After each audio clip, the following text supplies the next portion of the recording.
What led you to writing? What led me to writing was I was tired of living on top of a powder keg of my own trauma.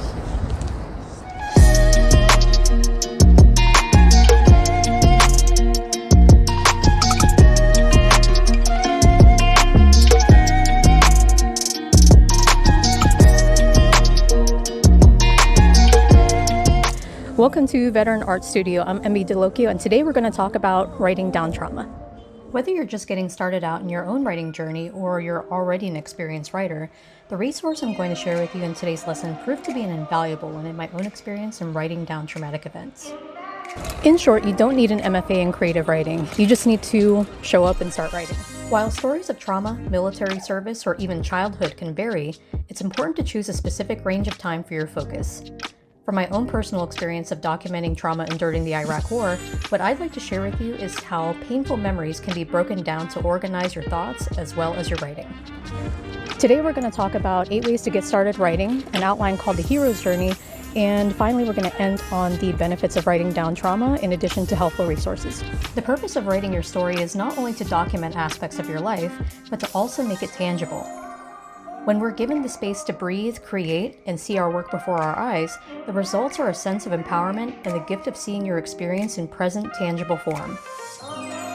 In turn, you own those thoughts and memories. They don't own you. Expressing life experiences, whether through creative writing, painting, music, or performance art, has the power to alleviate many of what we might have been taught to suppress or numb out. Instead, I invite you to use writing to transform trauma into inspiration.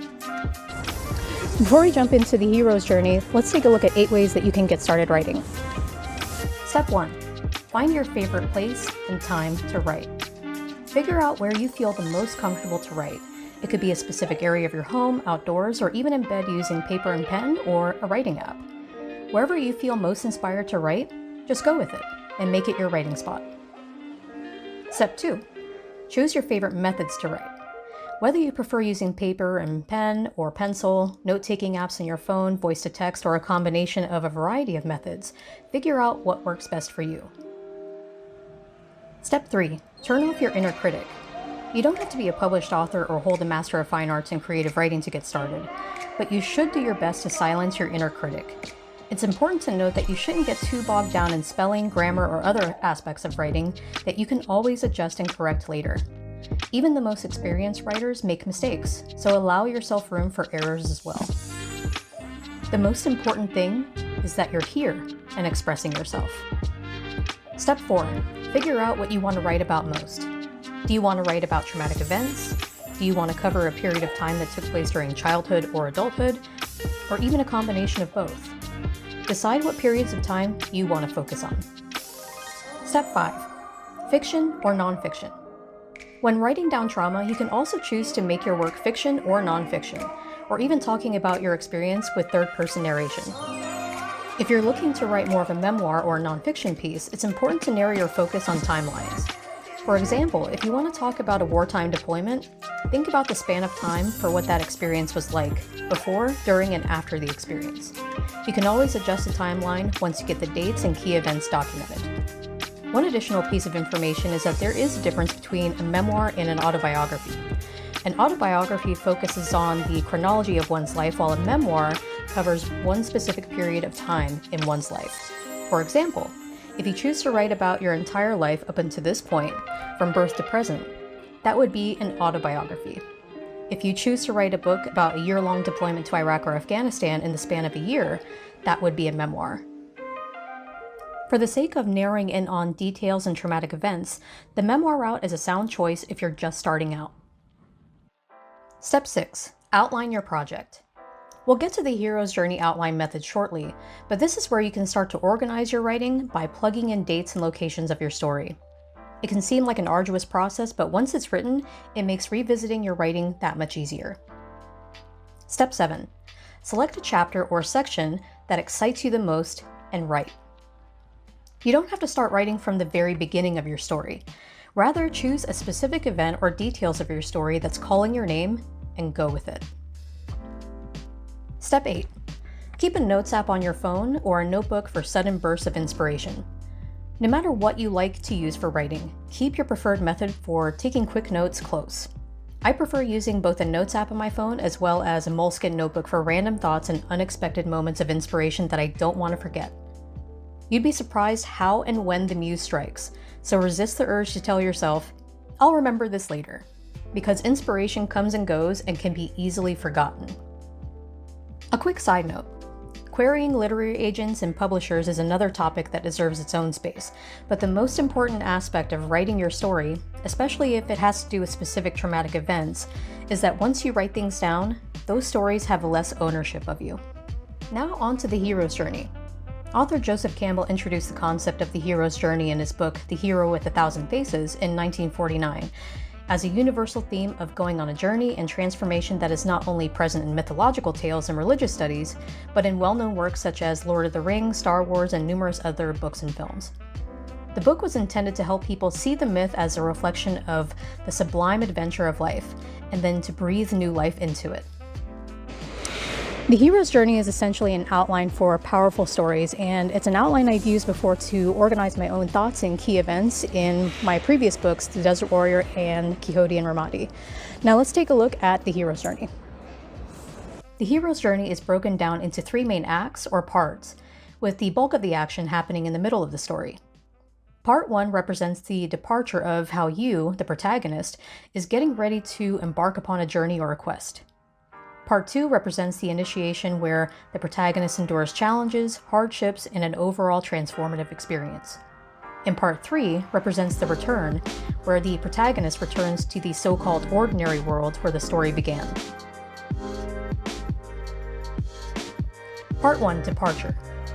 When writing about war or major life changes, the concept of leaving the familiar behind is a common theme and a great way to introduce the reader into your world, or that of your protagonist. For the sake of exploring the hero's journey, we'll use wartime deployment as an example and examine the following 6 points to see how it lines up with your story. If something doesn't apply to your story, feel free to skip it, but do note it for later. The ordinary world, where you, the protagonist, is in their everyday element prior to receiving life-altering news. Next, the call to adventure. This marks the beginning of the quest, the first sign of stepping into the unknown and possibly a terrifying new path. For example, the first time you get orders and know that you're about to deploy. The next step is the refusal of the call. Was there any resistance or doubts about the journey ahead?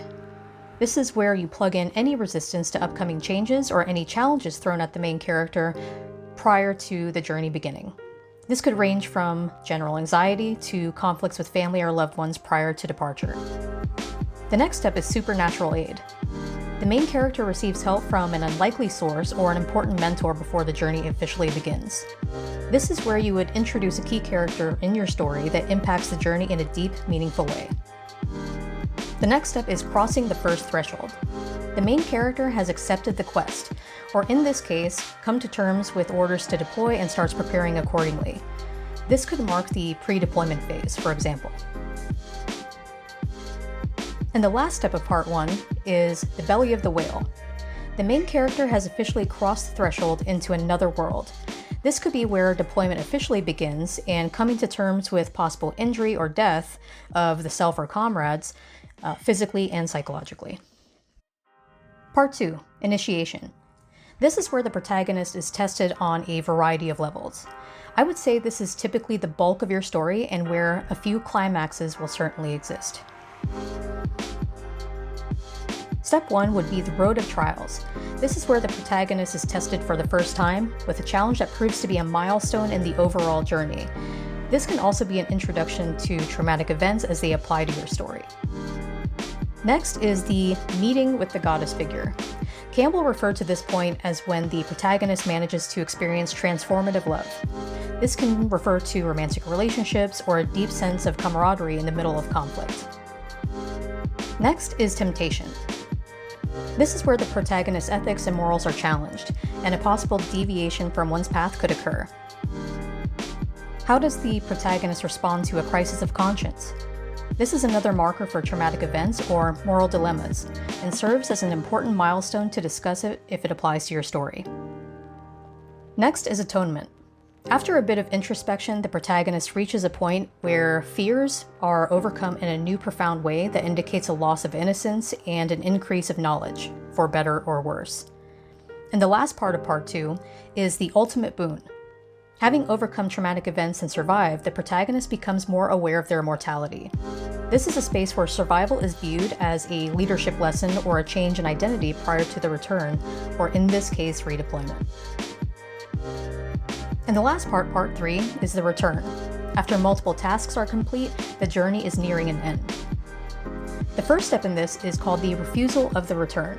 This is where the protagonist has a crisis of feeling unready to return or redeploy. This could indicate a feeling of not having done enough or having done the wrong thing. There is a feeling of lack to be explored before the journey ends. Next is magic flight. The protagonist is provided with some sort of assistance prior to the journey ending. This could be help from a battle buddy or a leader, mentor type figure before the journey ends. This is where the protagonist reflects upon the beginning of the journey before returning to the so-called ordinary world. Next is called rescue from without. The protagonist is trying to come to terms with being transformed by the journey, and other characters in the story provide a degree of assistance, from friendship to advice for the road ahead. Next is crossing of the return threshold. This is where the protagonist is officially returning or redeploying. It's clear by this point that the journey has changed the protagonist and that they're returning to the ordinary world as a different person, marked by life-altering events. Next is Master of Two Worlds. This point would indicate the process of community reintegration and post-deployment processing. There is a new intersectional understanding of the world after the journey has changed the protagonist. And finally is freedom to live. This final point in the story indicates lessons learned, a newfound knowledge, and a sense of having survived. George Lucas claimed that using Joseph Campbell's hero journey structure was vital in the creation of Star Wars, noting it's a structure that is timeless and can be seen in stories and myths for thousands of years. I certainly agree that it's been helpful, and I hope it helps you in not only organizing your writing, but helping you to discover your authentic voice as a writer. The benefits of writing down trauma.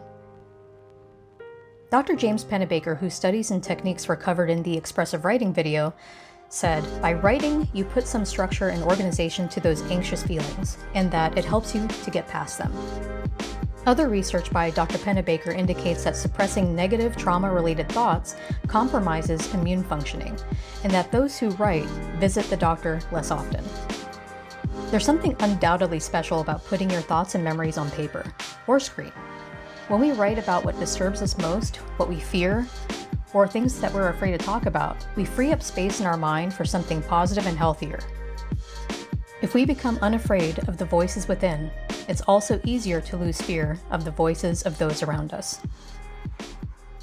In the book Writing Down the Bones, Freeing the Writer Within, Natalie Goldberg states, I don't think everyone wants to create the great American novel, but we all have a dream of telling our stories, of realizing what we think, feel, and see before we die. Writing is a path to meet ourselves and become intimate. One of the most worthwhile aspects to the writing journey and expressing trauma is that we get to know ourselves that much better. Our voice and our words are important, not only to ourselves, but to the collective story of humanity. But it's easy to take that for granted.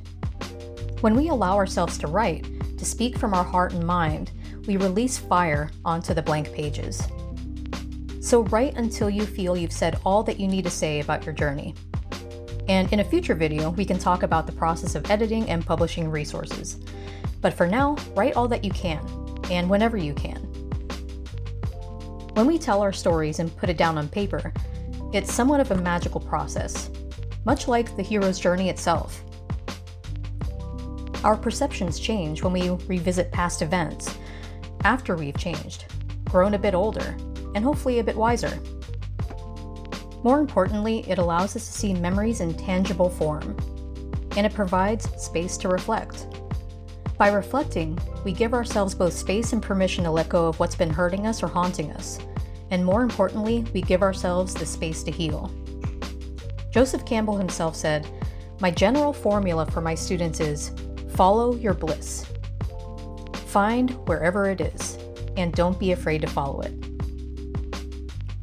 In closing, I invite you to do the same. Write from your heart.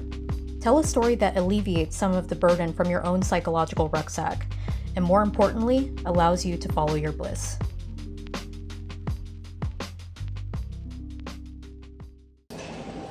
Thanks for joining me today in writing down trauma and using the hero's journey as an outline. In the description box below, you'll find a list of resources and additional links for helping you on your own writing journey. In the meantime, stay safe, take care, and I'll see you next time in the studio.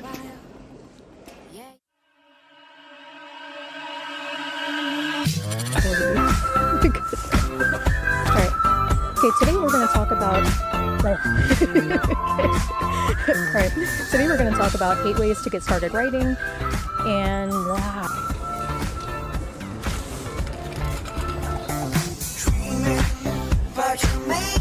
there he is. Oh shoot, I'm blinding myself. Okay. And just waiting, and just waiting. And I'm waiting. Alright, transforming trauma into... I'm like cutting my face off. It's down trauma, trying to